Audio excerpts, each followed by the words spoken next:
Paano nga ba magluto ng pugita? Ito ay nabili ko lang sa palengke namin. Sakto at natsyempuhan ko. Dahil hindi pa ako nakakatikim nito, ay bumili na ako at subukang lutuin natin.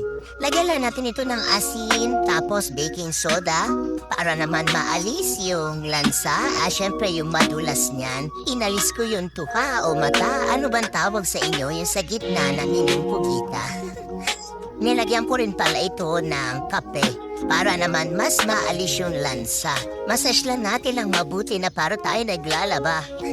Ginilit-gilitan ko lang pala yung pagitan ng mga galamay niyan. Tapos banlawan lang natin ng 3 to 4 or hanggang sa malinis ito ng todo or mawala na yung dulas. Dito sa isang bowl or sa isang pan ay naglagay na ako ng luya, bawang, paminta. Pamintang buo na pala yan Tapos itong aking tubig na nilagay ay yung kumukulo na kasi naman ayaw ko na rin na maghintay pa ng matagal. Takpan lang natin at kapag pa kumukulo na ay dahan-dahan natin ilagay dito ang pugita para hindi mabigla. Takpan natin at pakuluan. Talagang magba-brown po yan, no? Or magre-red-reddish. Katulad niyan.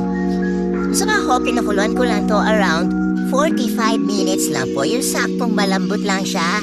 Pangit kasi yung talagang sobrang lambot dito dahil lulutuin pa natin at igigisa pa natin mamaya ito. So maghiwa muna tayo dito ng ating sibuyas. Siyempre hindi nawawala talaga yung luya natin lalong-lalo na kapag ka seafoods dahil pampaalis na rin ng lansa at dagdag aroma. Bawang, isang ulo nga pala yan at itong ating green onion. So hiniwa ko lang na maliliit. Tara, magisa na tayo.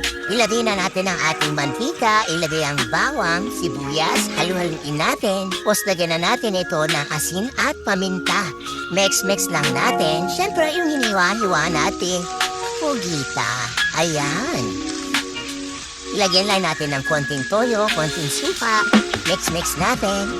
At itong ating gata, dagdagin namnam. Siyempre, yan din yung nagpapasarap dyan.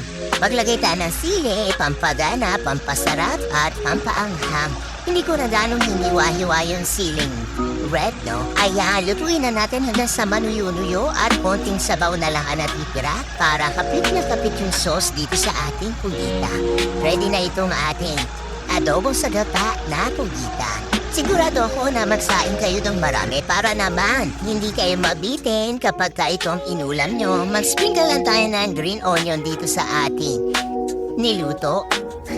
O diba? Tara, tikman na natin. I hope nag-enjoy ka. Huwag mong kalimutan mag-follow